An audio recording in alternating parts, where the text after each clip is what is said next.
'95, I answered the call, and immediately everything exploded. I was traveling the world, watching God move.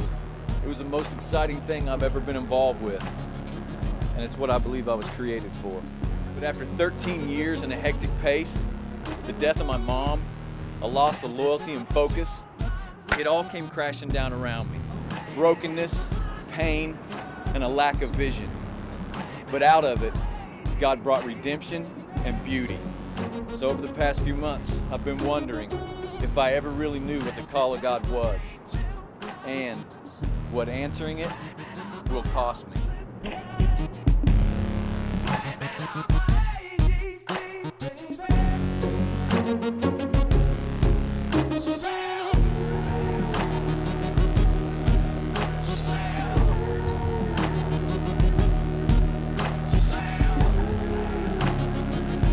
Hey Greg, what's up, wild man? Hey, I'd like to come talk to you today. You got time? Yeah, I can come now. The coffee shop? Yeah, man, I'll just meet you there. You had your own investment company. Yeah.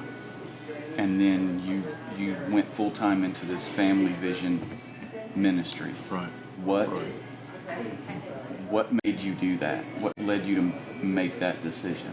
Well, I was a Christian businessman, and I saw myself in business as that my business was a ministry, because it put me in contact with non-believers. You know, non-churchgoers don't go to church.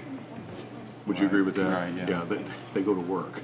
Yeah. So if I'm going to have an impact, or if we're going to have an impact on a non-churchgoer, it is certainly not going to be at church. It's going to be at work. Right. So God had put me in a business where I had like 400 licensed representatives. I was asked to go and do training seminars for other guys who had businesses like I did. And so I would use that opportunity to share my faith. Also, in dealing with, 400 licensed reps, there's also 400 spouses of those licensed reps. There's children of those licensed reps. So we just saw that there's, just all the different relationship problems that these people deal with that really do impact their work. And I thought, we need to be ministering to these people. We need to look for ways to minister to them. So really the Family Vision Ministry came from my own journey of how do I put God first in my life? How do I put my family second and then my business third? Now that was my claimed values. Okay. But they weren't my practiced values. Okay. Yeah. I claimed them. I said all the time, well, God's first, my family is second, my business is third. But when you looked at my life, it was God was first most of the time. Okay. And then my business. Yeah. And then my family was down somewhere, Right. or my marriage or whatever. Mm-hmm. And so we just saw that, man, if we're going to I've got to be living this thing first. I've got to have this vision for my family, And what is Family Vision? Well, that ministry. Well, really. And you went from you're not doing the business. No, now. I sold the ministry. business. I started this Family Vision ministry though while I was working my business, Okay. and that was 15 years ago. It was just a year ago that I sold my business finally and went full-time into Family Vision ministry. But for 15 years I ran both, and I would go and do these seminars and helping families put in writing their family mission statement, their core family values, and then a vision to pass that to every generation of their family. So, and here's how it all started. It started with my associate pastor at my church said, he was gone one week, and I said, man, where were you last week? And he said, well, we were on our annual family goal-setting weekend. I said, oh, what? You did what? He said, yeah, we go away once a year. We write goals for our marriage. We write goals for each other. We write goals for each of our children. And then we ask God to reveal to us what he wants our family to accomplish generations from now. I nearly passed out. I thought, that sounds way too good. I mean, I would easily do that for my business. I'd go away on a weekend. I'd get my team together. We would do a goal-setting strategy seminar. We'd go all out if it was for my business. But the thought of doing that for my family wasn't within 1,000 miles of my head. I'm telling you, man, I can't tell you how completely blank I was on doing that for my family. Yeah. And I thought, everything that I would want to have happen in my family, I'm guessing it's going to happen by accident, because I'm not putting any strategy, any effort into doing that for my family. Right. Yet I do it for my business, easily. And God just jacked you up in that moment. Totally. Right then. He said, that makes too much sense. I mean, I'm a goal-setting wild man anyway. I've been to every goal-setting seminar, I know how important goals are. Yeah. I know how important a strategy is. I know how important it is to work a plan. And if you work your plan will work. Yeah. You know? Yeah. But I just didn't think about doing that for my family. And I thought, if I am completely blank when it comes to doing that for my family, how many other people are in that exact same boat? You know? So I just immediately began to teach this thing of, let's put together a family vision for you and your family. I've got a business vision. I've got a business mission statement. I've got these goals that I'm trying to hit. Yeah. And I want to do that for our family. And so I started it in my business. I started doing it at church with my local Sunday school class and our, what I call our life group. And that was we just saw people light up just like I did. And then I kept thinking, I'd have this sense that, you know what, I need to do this full time. I'd have my pastor friends would go, Greg, you need to be doing this family vision ministry full time. And I'm going, well, no, my business is giving me a platform. My business is my platform. I'm able to have impact on more people because of my business. I honestly used it as an excuse to not go full time and not.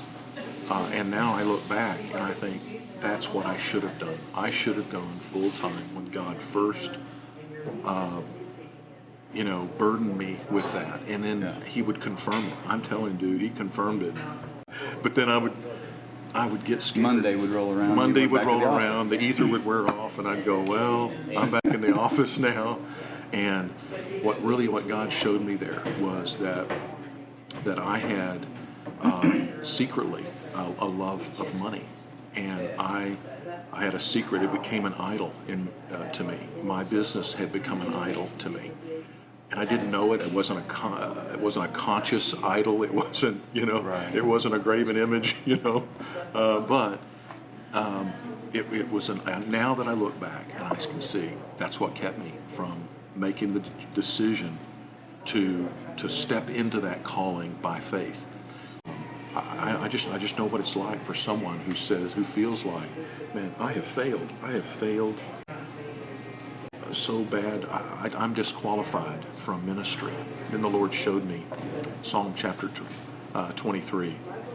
It says, no, surely goodness and mercy will follow you all the days of your life. That's the truth. The lie is that something you've done in the past or something that you think has disqualified you doesn't disqualify you any more than it disqualified David for him to have sinned with Bathsheba and sinned against Uriah, or Moses having been a murderer who can you imagine having that on your resume? Yeah. Okay. Murdered a guy. Sometimes you want that. Exactly. All right. Certain places you got to have that on your resume, but and yet God doesn't use people that have a perfect performance. He uses people that are broken and that are fallible. That's His MO. That's throughout all of history. That's who He's used. And I'm just so grateful that now, even though I still live with it, I still live with that. I just know that I've got to go on from here and just be obedient on a daily basis for the calling that's on my life. And my calling is to help families lay the foundations for many godly generations. And I am more fired up. I am more convicted that this is what I was put on this earth to accomplish, that this is where my gifting, where God has gifted me, it oozes out of every pore in being. I am so convinced that this is the purpose for which I was put on this earth. And I don't wake up every day with, oh man, I can't wait to go change the world. Some days I don't even want to get out of bed. I don't even want to talk to anybody. I don't want to, and then I got to put my game face on, and then because we got responsibilities, we got things we have to get done. But the fact that you stepped in, you heard the call of God on your life, you stepped into that calling by faith. That's it. That's the criteria for being honored in God's estimation. So let's do it, man. Let's go change the world.